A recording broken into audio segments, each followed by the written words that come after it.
Subscribe कीजिए कुंडलिनी जागरण को और प्रेस कीजिए बेल आइकन को, जिससे कि आपको मिल सके हमारी लेटेस्ट वीडियो सबसे पहले।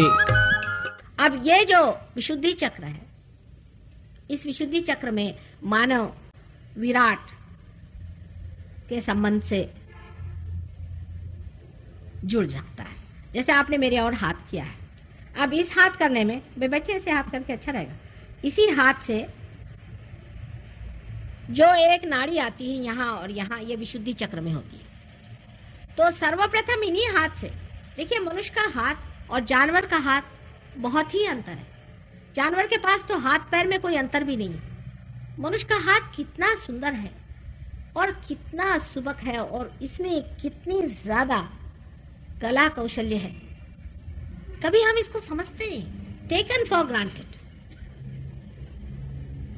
इतना इस हाथ का कमाल है कि इस हाथ से मनुष्य चाहे तो न जाने क्या क्या बना के रखते, पर इन हाथ को हमने मैला कर दिया। इसी से हम दूसरों की मृत्यु कराते हैं, दूसरों को सताते हैं। जो हाथ परमात्मा ने सुख और आनंद देने के लिए बनाए हैं, उसी हाथ से हम बहुत बुरे कर्म करते हैं। और इन हाथ का संबंध सबसे पहले विशुद्धि चक्र से होता है। अब इसको जरा बारीक चीजें समझने की कोशिश करें। विराट और हमारा संबंध। विराट जो है ये प्राइमोर्डियल बीइंग है, सबसे बड़ा, और उसके अंदर छोटे छोटे हम उसकी पेशियां, मांसपेशियां, रक्त पेशियां सब है। समझ लीजिए अंग्रेजी में जिसे कहते हैं कि माइक्रोकोज्म और मैक्रोकोज्म। जब मनुष्य जागृत हो जाता है तब वो विराट से एकाकार हो जाता है, तब तक नहीं। जैसे कि अपने नाखून है, उसका जो अग्रभाग होता है, उसमें अगर कोई चोट भी लग जाए तो कुछ महसूस नहीं होती, झड़ जाएगा। उसी प्रकार मनुष्य होता है जब तक वो प्रबुद्ध नहीं होता, जब तक वो पार नहीं होता। उसके अंदर कोई भी संवेदना उस विराट की नहीं रहती, थोड़ी बहुत झांकी मिलती रहती है पर नहीं रहती। अब जो लोग सामाजिक कार्य में संलग्न है, सामाजिक कार्य करते हैं, वो इसी झांकी के कारण सोचते हैं कि जब तक समाज कल्याण नहीं होगा, मेरा भी कल्याण नहीं होगा।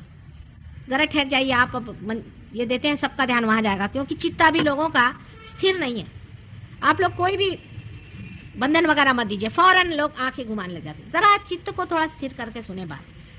चित्त की स्थिरता भी बहुत कठिन है। इस मॉडर्न जमाने में बहुत ही स्थिर रहना पड़ता है, तब कहीं जा करके ये चीज बनती है। लेकिन तो भी सोचिए कि बहुत लोग पार हो ही जाते। तो आप जरा चित्त को स्थिर करें। अब जब आदमी प्रबुद्ध हो जाता है, तब उसका संबंध परमेश्वर से जुड़ सकता है। लेकिन उससे पहले भी थोड़ी थोड़ी झांकियां उसके अंदर आती है। माने एक विचार उठता है और खत्म हो जाता है, दूसरा विचार उठता है फिर खत्म हो जाता है।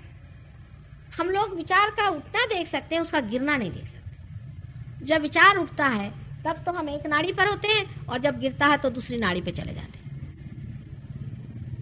एक विचार से दूसरे विचार में जाने पर जो बीच में जगह होती है उसे विलंब कहते हैं। यही जगह है जिसको पकड़ना पड़ता है कुंडलिनी के जागरण में। एक विचार उठा, खत्म हो गया, वो चला गया लेफ्ट साइड में। दूसरा विचार उठा, तब हम राइट साइड में आ गए। फिर से वो विचार जब खत्म हुआ तो फिर हम चाहे उसको भेज दिया लेफ्ट साइड में, हम आ गए फिर राइट साइड।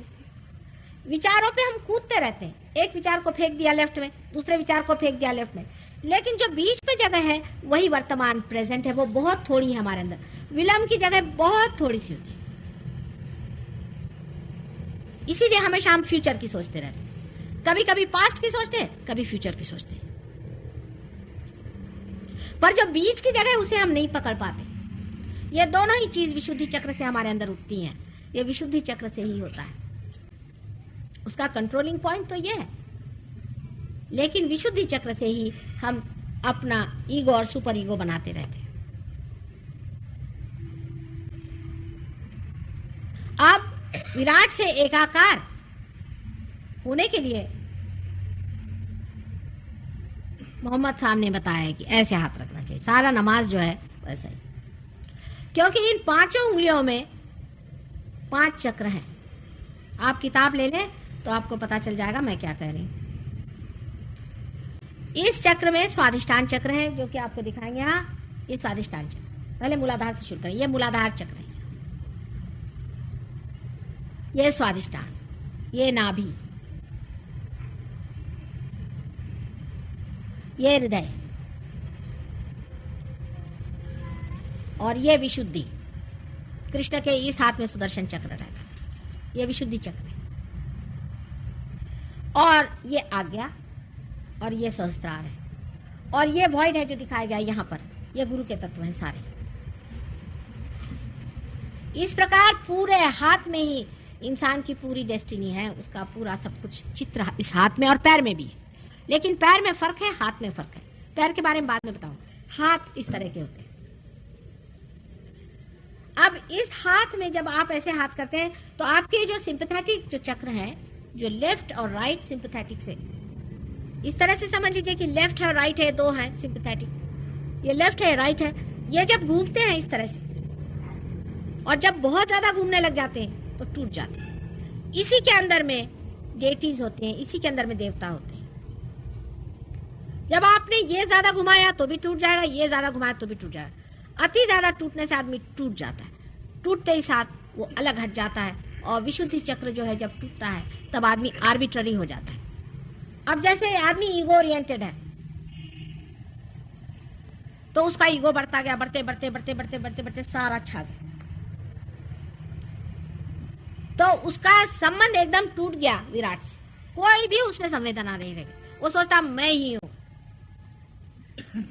एक पागलपन होता है, आपको पता नहीं, पागलपन होता है। ईगो होना भी बड़ा पागलपन होता है। वो जो रहते हैं ईगो में उनको नहीं पता चलता, पर आपको एक उसके एक दो बताएं चुटकुले कैसा होता है। कि कहते हैं एक बार जवाहरलाल जी खुद गए थे किसी लुनाटिक असालम में, तो जवाहरलाल जी से एक आदमी बदतमीजी करने लगे। तो उन्होंने कहा कि देखिए ऐसा न करें आप। जब सबने कहा कि भाई ये कौन है, पहचाना तुम? कहने कौन? कहने जवाहरलाल जी हैं, अपने प्राइम मिनिस्टर साहब। तो कहने ठीक हो जाएंगे, ठीक हो जाएंगे, मैं भी ऐसे ही कहता था।